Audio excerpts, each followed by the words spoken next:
Hey big art muscle friend. In this video, we're going to be drawing a zentangle pumpkin, but we're going to make it glow using crayons. What better way to kick off October and my shape lessons series than with some geometric line patterns and organic shapes. Materials are listed and linked in the description below, so grab what you need and let's get started.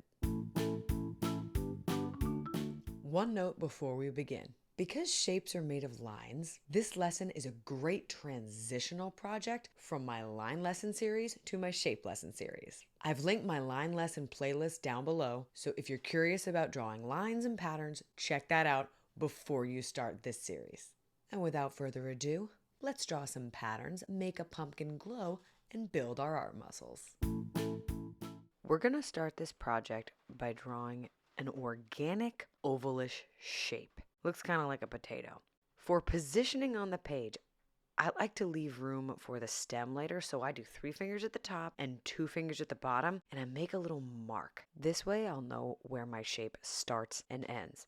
And then I am all about the eraser tracer trick, so I'm just going to do some practice outlining, barely touching my page, and then press down firmly with my eraser, draw my organic ovalish potatoey shape, and when I'm satisfied with it, I'll trace it in pencil and wipe away the fuzzies. Notice how I'm holding my pencil sideways. I have a really weird grip when I draw. This is to prevent me from pressing down too hard with my pencil. If you have light pressure, it's much easier to erase a line that you're not satisfied with. Now for the next sections of our pumpkin, we want to know where they're going to start and stop. Connecting the dots is just easy. If you know where you're going, it's a lot easier to get there. So I make these little marks near the top-ish of my first oval shape, and then I make a kind of curvy, organic, C-like shape. It's crescent-ish, banana-ish. Do your best. What you don't want to do is hook upwards like a candy cane or the letter J. See how that just looks like kind of a wonky letter C? And this one too, it will look again like a backwards wonky letter C. You're going to repeat this step one more time on either side. Think horizontally out, sideways out, not up, down, curve inward, and go right into the bottom. If your shapes go beyond that initial oval you drew, it might look a little wonky. We want to give the illusion that this pumpkin is sitting on a flat surface. Now for the stem. I do a curved line up, a sideways line-ish across, and then a little curvy line down. Optional, add a little curve behind your stem to give the illusion of the depth and sort of a 3D-ish pumpkin. Now I'm going to add another optional piece, which is a vine. It's just a loop-de-loop line. I think they're fun. Adds to a little bit of the space of the page, but if you're not into it, leave it out. Now it's time to trace. I'm going to use my thickest Sharpie for the outline of my pumpkin. I want there to be some variety in the line thickness. And I always start in the same order that I drew the pumpkin.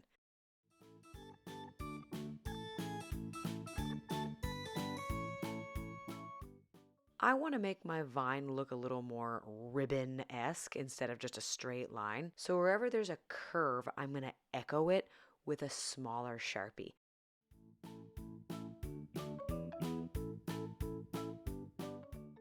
Go ahead and erase any pencil lines that are showing through. Pro tip, wherever you're erasing, hold your paper there with your other hand. See how I'm anchoring the paper down? When you do that, you avoid catching the paper and giving it a crinkle and a wrinkle. Time to start zentangling. I'm going to put a different pattern in each section of this pumpkin. This part is optional. I went over a lot of line patterns in my previous line lesson series, so click in the description below for all of those videos. I have resources for pattern ideas and practice sheets. I'm going to speed through this, and please know this part is optional. If you just want to make a glowing pumpkin, leave out the zentangles. I love the designs and the lines. I think it adds such a nice element. And as we move forward on our study of shapes, getting more practice with lines is really great because shapes are made up of different kinds of lines. Now for the crayon glow up. We're going to work pyramid style, and I'm going to show you what I mean. Start with a layer of yellow. The colors I have here are yellow, yellow-orange, orange, red-orange, scarlet, and red. You can achieve this with just yellow, orange, and red though. I want you to notice how I am doing this one section at a time, and I am coloring with the curve. That is really important. To get a lovely blend with your crayons, you want to color with the curve. That uniformity is going to help each color blend into the next. Now I'm going to take the yellow-orange, start at the edges, still coloring with the curve, and I'm pressing harder at the edges and softer as I make my way towards the middle. I'm almost going to cover the entire thing, but I'm going to leave the very center spot of this yellow. Notice how I turn the page. That will help you continuously color with the curve. Time for the next step in our crayon color pyramid. I'm going to go to orange, and I'm going to repeat the same thing I just did with the yellow-orange. Start at the edge with hard pressure, lighten up the pressure a little bit as you reach the center, and just before the yellow-orange ends, stop. So you have this sort of staggered alignment of color. In the very center, you have your first layer of yellow. There's a little bit of yellow-orange peeking through, and now you have your layer of orange. We are going to continue this pattern all the way up to red. So you're going to have the least amount of red around the border. Let's see what happens. While you're watching, I want to emphasize coloring with the curve one more time and being mindful of your pressure. Crayons are not like oil pastels. They don't smudge together. You have to use a delicate balance of pressure and overlapping colors to make them blend smoothly. Congratulations, you've made it to the top of the color pyramid. Now we're going to go back down. I'm going to grab the orange, sometimes I also grab the yellow-orange, and make one more layer over my colors. This is what's going to add the final glow. Here I am grabbing the yellow-orange next. My pressure is a little harder this time around, but you can see how the color's getting really, really rich. The additional light layer on top makes the bottom layers pop even more. I'm going to finish this pyramid style of color with yellow right back at the base where I started. This final layer over all of my other colors fills in any other gaps and gives that pumpkin that amazing glow. I'm going to repeat these steps within each section of my pumpkin. I do each section separately because that way my color is uniform across the entire thing. I don't want to scribble across the entire pumpkin.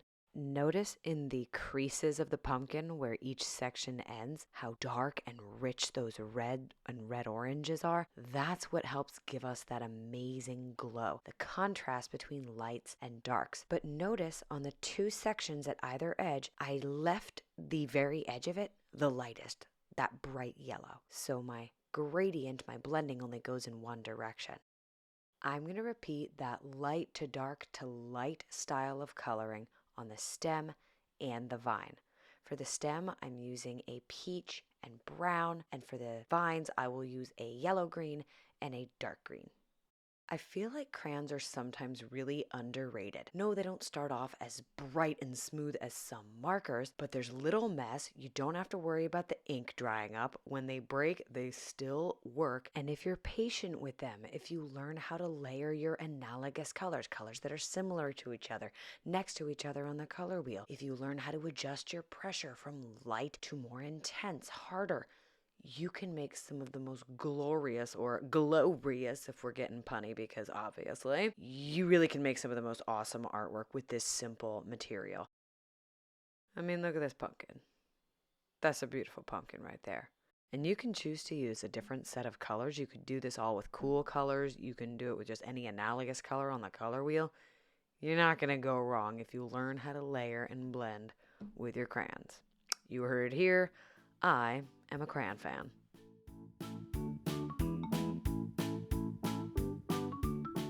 Thanks for watching and making this zentangle pumpkin with me.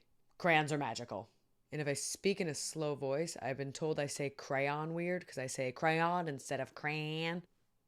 Whatever. Now, if you're up for a different kind of crayon challenge and you want to make a realistic 3D-ish looking pumpkin, I've linked a lesson in the description below so you can check that out next. And as I mentioned in the introduction, this lesson was a transitional project between my line lessons and my shape lessons. In the next lesson, we'll be taking a deep dive into drawing geometric and organic shapes. It'll be a process-based tutorial, so you'll learn to slow down your process and build shapes line by line. If you want big art muscles, especially drawing art muscles, start with the basics and practice often. Putting in the reps is how to build strength.